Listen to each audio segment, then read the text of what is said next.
Well, hello and welcome to the New Book of Daniel podcast. Today is May 5th, and I am Daniel Bobinski. I will be your host on this adventure.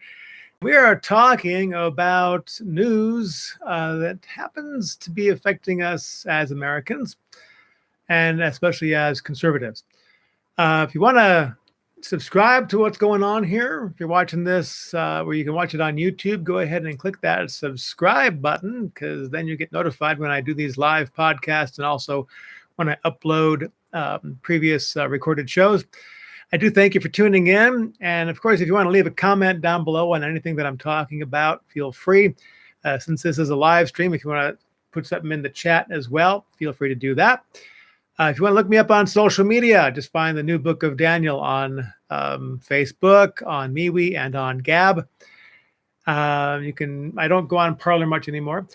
And of course, you can look for my writing at UncoverDC.com and my new website here in Idaho, the TrueIdahoNews.com. Simply TrueIdahoNews.com. Check that out. Lots of cool stories that we're covering here in the great state of Idaho. But today I want to talk a little bit about, we've got this guy called Donald Trump, who's back in the news and getting his own little thing going. I'm not going to spend too much time on that. We got the Chinese Communist Party that is expanding its social credit network. And then we have Mr. Joe Biden, who decided that he wanted to start surveilling Americans. And since it's illegal to do that, he's doing a workaround. We'll talk about that. Let's first talk about an article over at UncoverDC.com from my colleague, Mr. Harold Hutchinson. He writes over there as well. And he has a column out, just came out today, called "Failing to Accept Consequences Will Be the Downfall for the Establishment." And ain't that the truth? This is a government of, by, and for the people, which means with our rights comes responsibilities. And when we don't take responsibility for our actions, then we're dealing with, as Harold points out, the consequences of those actions, or, and as Harold points out, the inactions. I want to encourage you to go to uncoverdc.com, check that out, but I do want to share a couple of paragraphs from Harold's article. He says, let's take, for instance, the scandal that's surrounding the Tea Party with the Internal Revenue Service back in 2013, when they were investigating all the Tea Party organizations and putting a block on their ability to act and do what they wanted to do.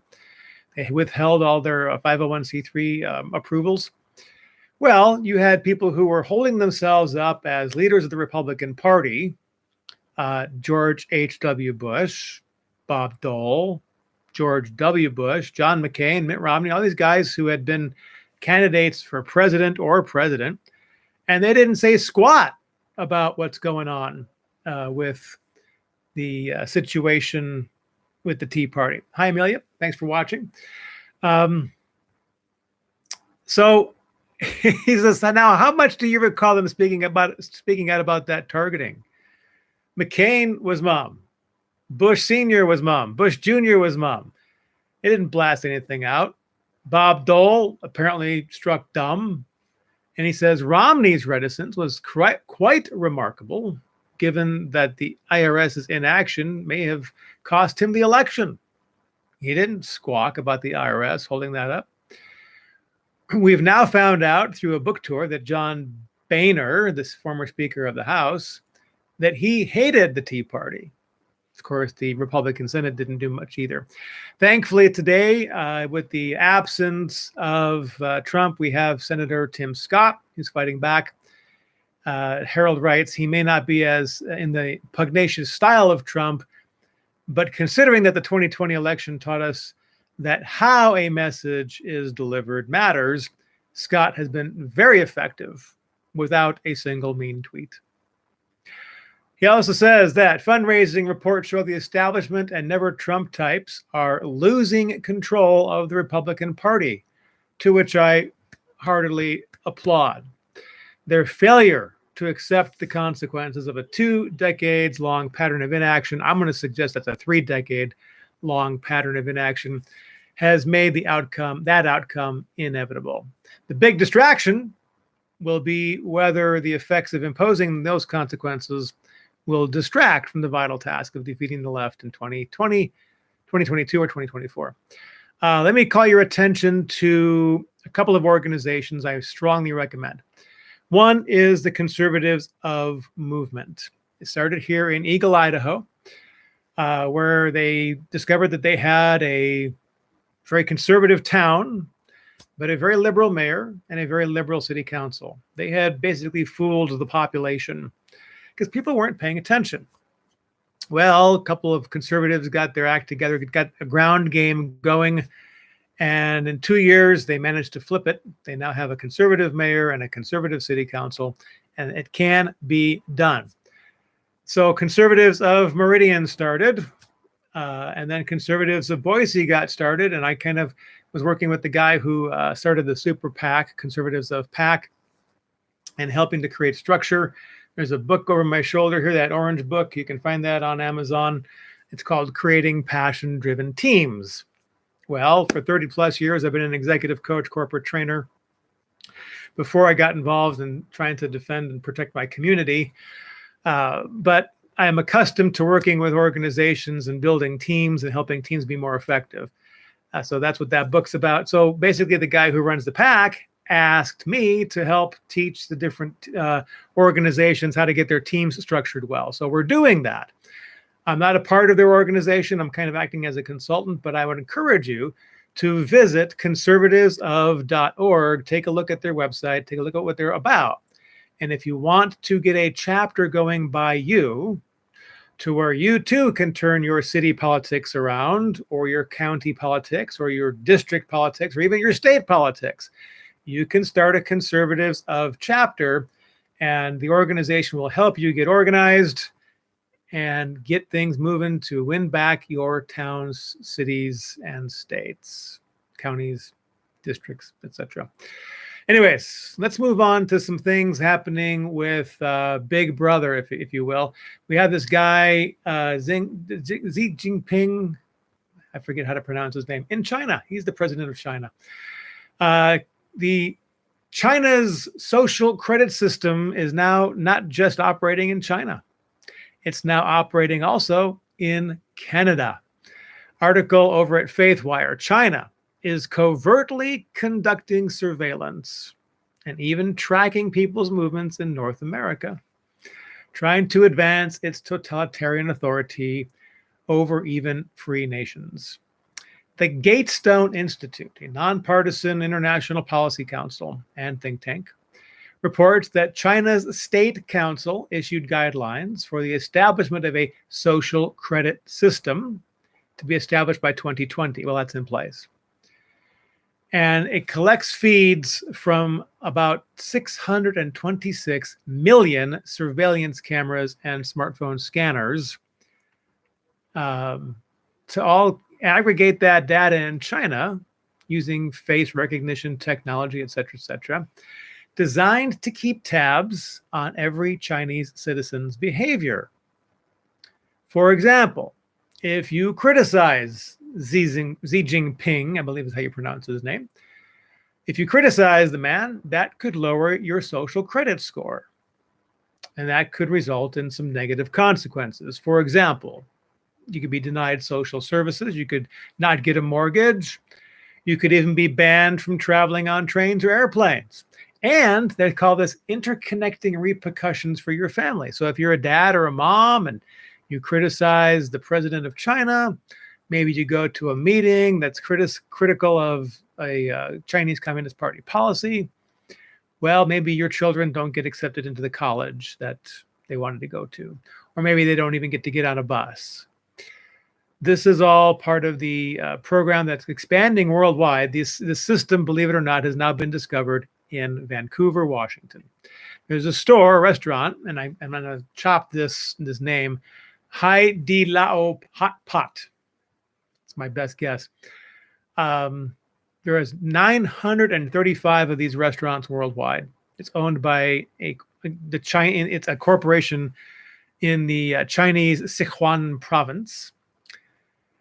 This restaurant has more than, in British Columbia, Canada, has more than 60 cameras that are watching 30 tables. And where's the camera feed going? Back to China.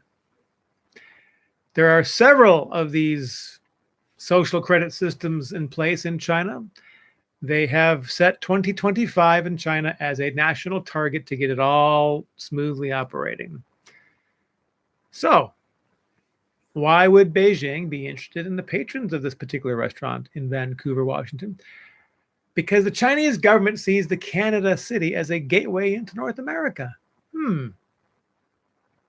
And there is a chief financial officer of a Chinese technology company who lives about a couple blocks from this restaurant. Her name is Meng Wanzhou. Since the year 2019, she has been fighting extradition to the United States, because she was trying to circumvent U.S. sanctions against Iran. Yeah, so not exactly a nice person. She's been fighting extradition. They're trying to bring her to charge her, 10-year penalty. China basically wants to keep tabs on the whole world. And of course, Joey Biden is right behind. So let's talk a little bit about Joey. This is coming from the Georgia Star. This is the writer Deborah Hine put this column out, titled, Biden regime poised to use private research firms to surveil American citizens online. Yeah. And Amelia says there was one of those restaurants near the explosion in Tennessee with the AT&T communication hub. That's interesting. Well, that warrants a little further digging around. Thank you, Amelia, for that. So the Biden administration is reporting to revive a Obama-era practice of surveillance to track extremist chatter online. This is quote unquote. Privacy laws prevent the Department of Homeland Security from infiltrating private chat groups. So they are looking at hiring outside entities to legally access the private groups and gather the data and then pass it along to the appropriate 3-letter agencies. DHS sources claim that any intelligence that the Biden regime gathers through this type of surveillance would consist only of broad summaries or analysis of narratives. It would not be used to target specific individuals. However, it's always a however, if they'd say this is not going to be used to target specific individuals. However, if the intelligence gathered shows that there's enough evidence of a potential crime, then they contact the FBI and get them involved for further investigation. It says by partnering with research firms who have more visibility in this space, Department of Homeland Security could produce information that would likely be beneficial to both it and the FBI, which cannot monitor U.S. citizens without first getting a warrant. I love this part. DHS reportedly plans to use foreign research firms and nonprofit groups that use fake identities to infiltrate private social media used by alleged domestic extremists. And if you have seen the Department of Homeland Security document on what is domestic extremism, just by calling yourself a patriot, you are a domestic extremist. By calling yourself a constitutionalist, you are a domestic extremist. This is how far this has gone. This was a document that was created in 2012, Mr. Obama's organization, right? This is stuff that he put out. The Biden administration wants to stay ahead of emerging narratives on the right. That's what it says, emerging narratives on the right, because by the time the narratives appear on Facebook, it's usually too late. Domestic violent extremists, read conservatives, are really adaptive and innovative, it says.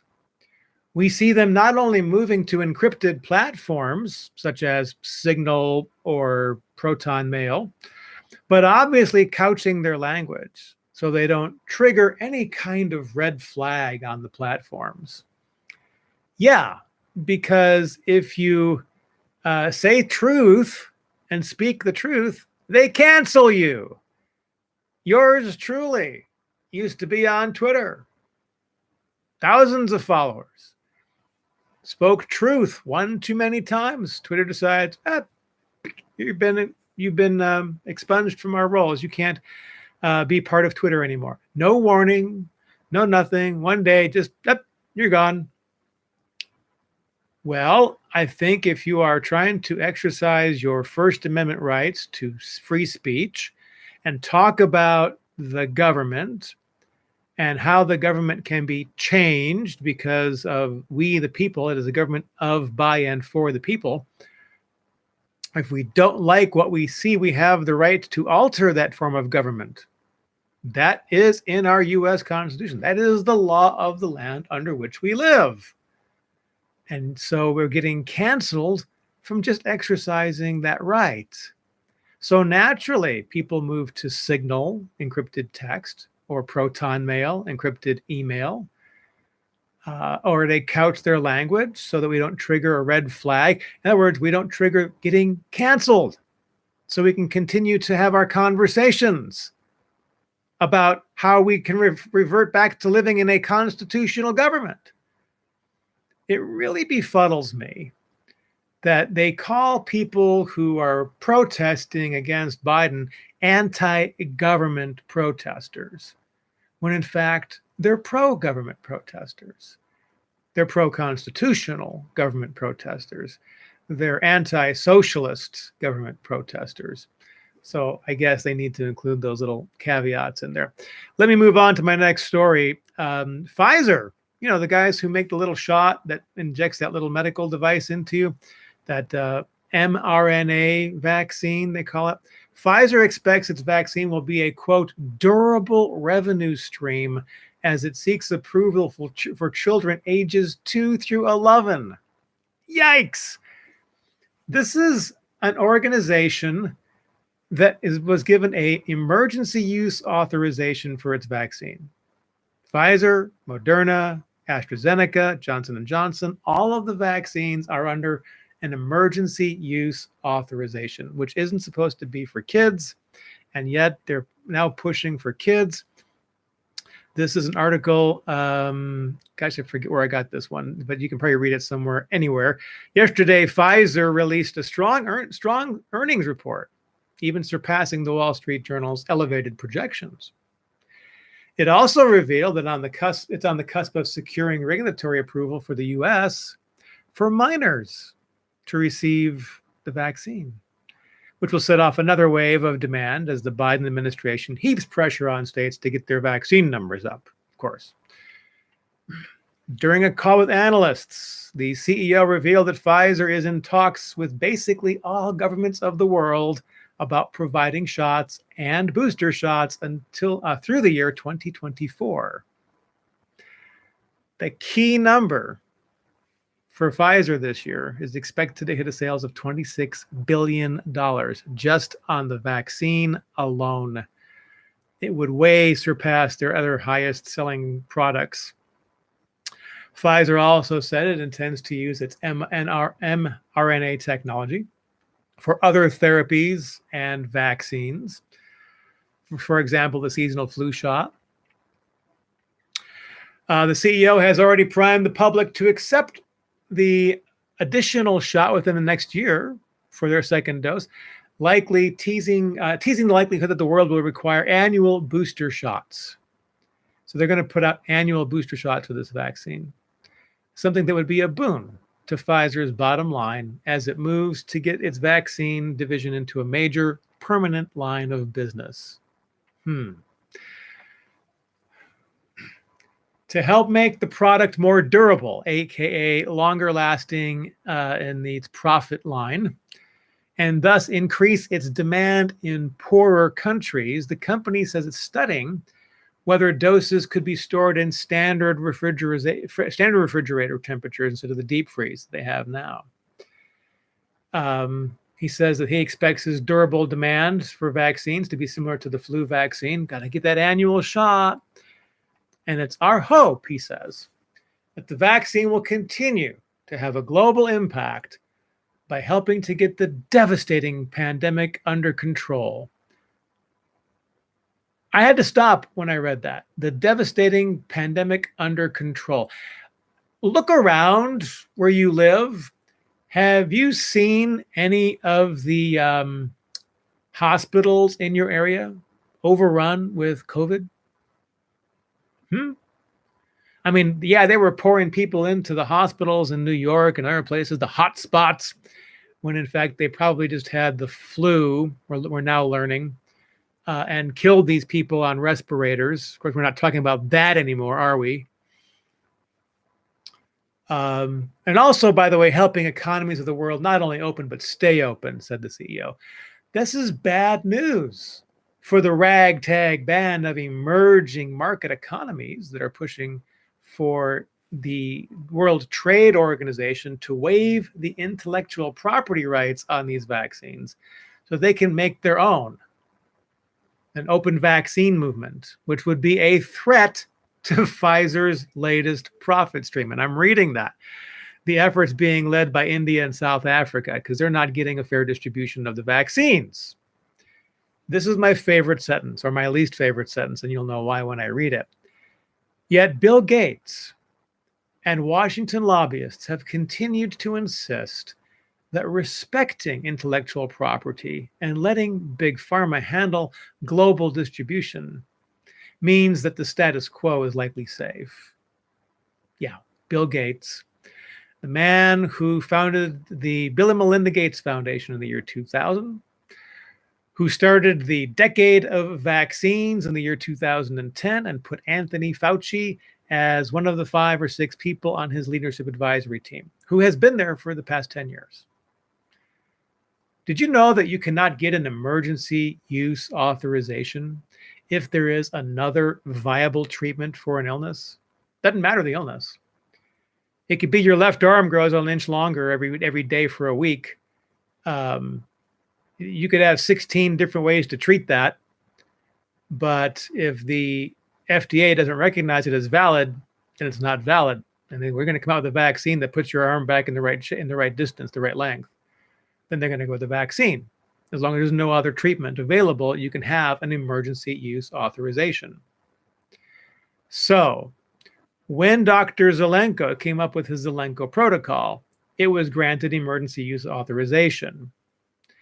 And then it was taken off because of all of the media storm that came out against that particular treatment, the key medication that has been around for 65 years, safely distributed to nursing mothers, to children, pregnant mothers, safely around the world, over the counter in most countries. And yet that was taken off the emergency use authorization, and Mr. Fauci, who happens to be the leadership advisory committee for Bill Gates' Decade of Vaccines, and nobody ever talks about that. How come I'm the only person ever talking about that? Go figure. You can go to their website and look. It's there. I'm not making it up. So anyways, they're trying to speed up the delivery of vaccines to the poorer nations. Pfizer is focused on its latest profit stream. Anyways, all right. Another story. Crime is on the rise. The year 2021 shaping up to be quite the boon for criminal activity across the U.S. Homicides in the Big Apple, New York City, up 45%. Shootings up 78%. In Chicago, where they have one of the strongest set of gun laws in the country, shootings are up 25%. Homicides are up 16%. Washington, D.C. is at a 16-year record high, 43% rise in homicides. Why could this be? Could it be because George Soros and company has decided to disassemble the United States from the ground up? Couldn't win from the top down, but you can get it from the bottom up. You crumble the United States from the bottom up. Look what's happening in our country right now. So much crime, so much shootings, murders, everything's on the rise. Why? Because police are being castigated. You have state and county and city attorneys who are not prosecuting crimes. Under the directive of the Obama type, just let's go soft. Let's give them a second chance. You got people who are committing violent crimes, getting arrested, getting released that same day, never having to go back to jail. Dan Bongino on Fox and Friends was saying, hey, you got these people who are making thousands of dollars a day on the street corner selling drugs. They get arrested. They go downtown. They spend 15 minutes sitting in a cell. They get released. Nobody ever tracks down their warrant. Hey, you spend 15 minutes in a jail cell and you're making thousands and thousands of dollars a day. Why would you stop? There's the article over at Liberty Nation News talks about store owners who are watching people walk into their store, look the store owner in the eye, take the product off the shelf and walk out. They're just becoming emboldened and they're brazen about it. And they're getting violent about it. They try calling the police, and the police don't want to do anything because the police, we're just not supposed to prosecute nonviolent crime. We're supposed to let it go.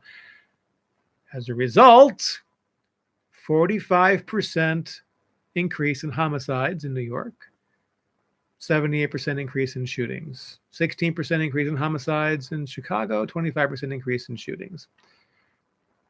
Is this really that hard to understand? New York last year, so they stopped arresting people for crimes. 40, in fact, from 2019, the second half of 2019 compared to the second half of 2020, there was 45,000 fewer arrests in New York in 2020 than there were in 2019. 45,000 fewer arrests. Crime went up 58% in that same time period. Can you see a little correlation to the number of arrests versus the amount of crime? These people are getting arrested. They go right back out on the street and they commit more crime because they know they're not going to spend time behind bars. You need to get really involved in the conservatives of movement. Something else, by the way, I started to tell you and I got sidetracked. Let me tell you about the Center for Self-Governance. I strongly encourage you to look up the Center for Self-Governance. I think it's .org. If it's not, try .com. I think it's .org. But Center for Self-Governance. They got some classes coming up later this month in May in which you can watch online. They'll be live streamed. They do cost $50. I strongly recommend you invest in your political knowledge and take this class. I've met the CEO. I've been through a couple of his classes already. He's got 3 different blocks of classes. The information that you receive will change how you think about politics. And that's very important because it's a difference between playing checkers and playing chess. The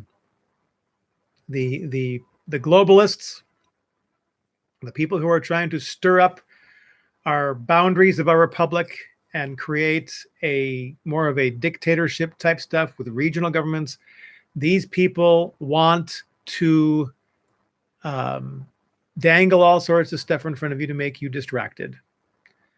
They laugh at us as we bicker about masks and vaccines and crap while they are making changes in the governmental structure of how we operate.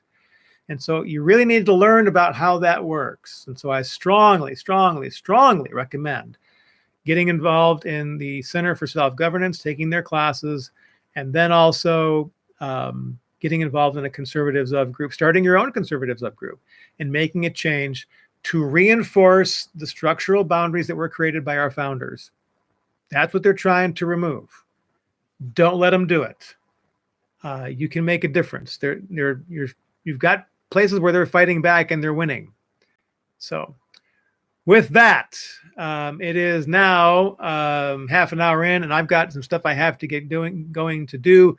So I'm going to call this show a wrap. I thank you very much for watching. My name is Daniel Bobinski.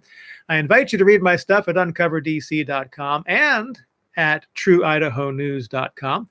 Feel free to look me up on social media. You can contact me through the New Book of Daniel. Just look up New Book of Daniel on Facebook, MeWe, or Parler, or Parler. I'm not hardly there. Gab. Of course, if you got a comment that you'd like to leave for this particular show, go ahead and leave that in the show notes down below. Leave in the comment section down below. Say hi. Let me know where you're from, and any thoughts that what you think I should be talking about in the future. Of course.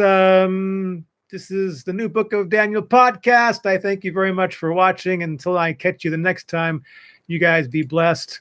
This is a great country, and we can keep it that way. See you next time.